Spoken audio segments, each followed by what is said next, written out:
막이 들린 두 사람이 무덤 속에 살고 있었습니다. 그 지역은 많은 돼지떼가 사육되는 불결한 지역이기도 했습니다. 악령에 사로잡힌 두 사람은 가족이나 친구, 이웃과 같이 있을 수 없었지요. 어떤 사람과도 친밀한 관계, 사랑을 나눌 수 없었기에 그들은 불행했습니다. 그들의 삶은 살았으나 죽은 거나 마찬가지였습니다. 그래서 그들의 집은 죽은 자들이 사는 무덤이었습니다. 예수님께서 그들이 있는 무덤 가까이에 다가가셨습니다. 그런데 두 사람이 예수님께 마주 다가왔습니다. 평소에 그들은 아무도 그들 곁에 다가오지 못하도록 거칠고 사납게 굴었습니다. 상처투성이인 몸, 다 찢어진 옷, 씻은 적이 없는 얼굴, 마주치기 싫은 무서워 보이는 모습입니다. 예수님은 끔찍한 모습, 무서워 보이는 그 너머에 있는 그들의 불쌍한 모습을 말없이 바라보십니다. 악령에 사로잡혀 인간으로서 가져야 하는 기본적인 품위마저 빼앗긴 채 무덤 속에서 외로운 섬처럼 지내야만 하는 그들을 측은히 여기고 가여운 마음으로 바라보십니다. 그렇게 아무 말 없이 연민의 눈길로 그들을 바라보십니다. 그런데 예수님의 눈길은 두 사람의 마음을 지배하고 있던 악령들로 하여금 불안함을 느끼게 만들었습니다. 마치 잘못한 사람이 자신의 잘못이 드러날까 봐 초조해 하듯이 말입니다. 그래서 악령들은 극히 바라보는 예수님의 눈길을 더 이상 견디지 못하고 말합니다. 하느님의 아드님, 당신께서 저희와 무슨 상관이 있습니까? 때가 되기도 전에 저희를 괴롭히시려고 여기에 오셨습니까? 하고 외칩니다. 그리고는 저희를 돼지떼 속으로나 들어가게 해 주십시오 하고 말합니다. 예수님께서는 가라 하고 말씀하십니다. 악령들은 하느님의 아들이신 예수님께서 악마가 저질러 놓은 일을 없애기 위해서, 파멸시키기 위해서 세상에 오셨다는 것을 알고 있었기 때문입니다. 그분의 한마디에 마귀들은 돼지떼 속으로 들어가 호수를 향해 비탈을 내리달려 모두 빠져 죽고 맙니다. 돼지는 유대인들에게 있어서 사육해서는 안 되는 짐승이고 먹어서는 안 되는 더러운 식품입니다. 성경에서 돼지는 불결한 짐승입니다. 돼지가 사육되는 그 지역은 이런 의미에서 깨끗하지 못한 하느님의 빛이 필요한 어두운 지역입니다. 예수님께서 이방인이 살며 하느님의 빛이 필요한 어두운 지역에 빛을 비춰주고 계신 것입니다. 아무런 말씀을 하시지 않는다 하더라도 그분의 현존 그 자체가 어두움을 밝히는 빛입니다. 빛이 오면 한순간에 어두움이 사라집니다. 빛이 다가오면 어두움은 달아나게 마련입니다. 돼지떼가 비탈을 내리달려 모두 빠져 죽었다라는 이 말씀에서 이러한 생각을 가져봅니다.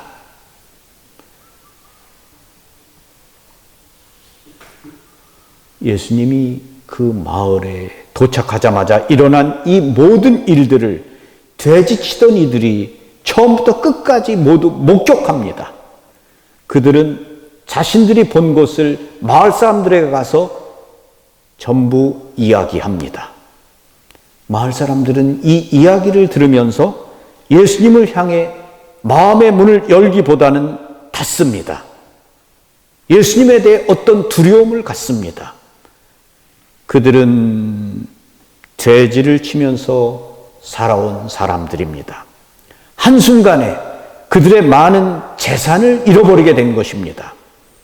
그들의 마음은 재물과 그릇된 세상의 영에 사로잡혀 있습니다. 그 때문에 그들은 예수님을 만나러 나와 자기 고장을 떠나달라고 간청합니다. 재물과 세상의 그릇된 영에 사로잡혀 있으면 우리들은 예수님께서 내 마음에 오시라고 말씀드릴 수가 없습니다. 막이 들린 두 사람은 예수님을 만남으로써 새로운 삶을 살게 되었습니다. 사실은 그날 그 두 사람만이 아니라 돼지를 치며 살고 있던 마을 사람들 모두가 예수님의 현존의 빛 안에서 새로운 삶의 길을 발견할 수 있었습니다.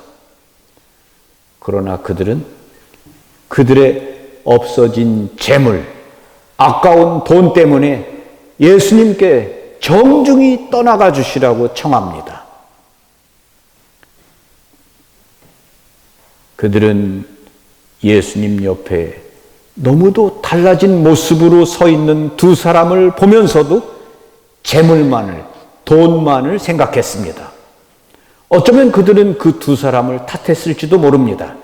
너희들 때문에 아까운 우리 돼지들이 다 죽었어 라고 말입니다. 너희 두 사람이야 계속 무덤에 살든 말든 우리와 관계없는데 너희들 때문에 그만 아까운 우리 돼지들이 다 죽었어. 이러한 마음은 바뀌어야 하는 마음입니다. 예수님의 빛으로 말입니다. 사랑하는 순례자 여러분, 내 마음에 그분을 모시지 못하고 내 마음의 문을 닫고 살면 나는 그분과 아무런 관계없이 나 자신이라는 무덤 안에 갇혀서 살게 됩니다.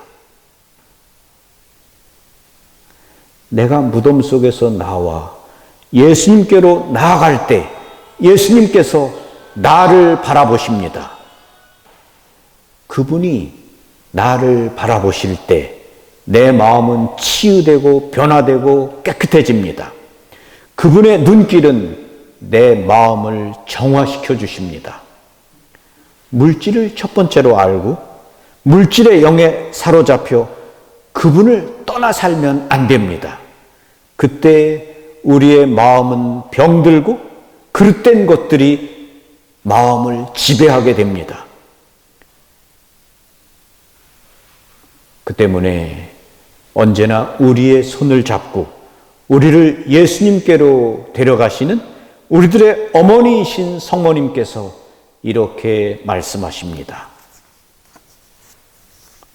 어린 자녀들아, 사탄이 물질적인 일들을 가지고 너희를 유혹하지 못하게 하고 자유이시며 사랑이신 하느님을 위하여 살겠다는 결심을 하여라.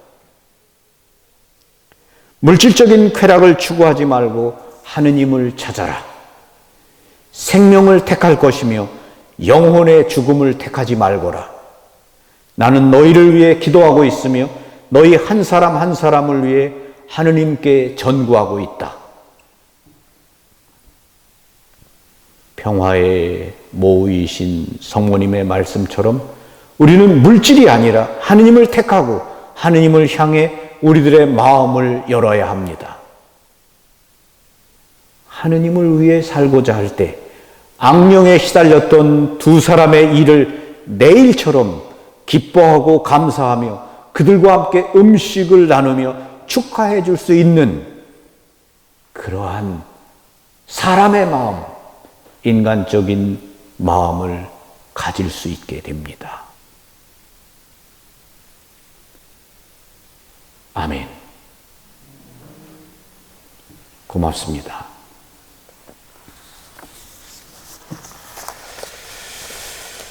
그렇죠?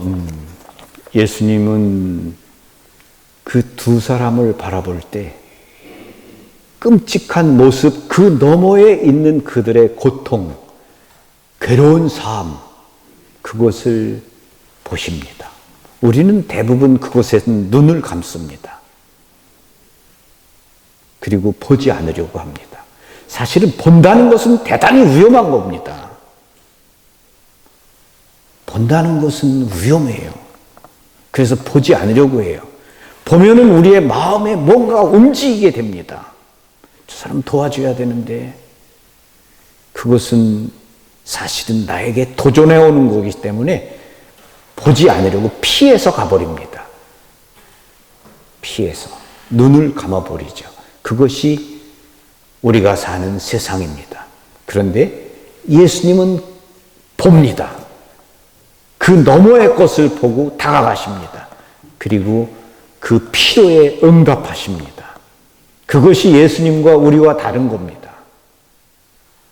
오늘 복음에서 우리는 그러한 모습도 생각해 볼 수 있죠. 우리가 왜 보지 않는가? 왜 보려고 하지 않는가? 그것은 우리에게 돈, 우리가 움켜쥐고 있는 재물, 그것이 중요하기 때문입니다. 성모님은 거기에 내 마음을 뺏기지 마라 라고 말씀하십니다. 하느님을 먼저 선택하라 라고 말씀하십니다. 아멘.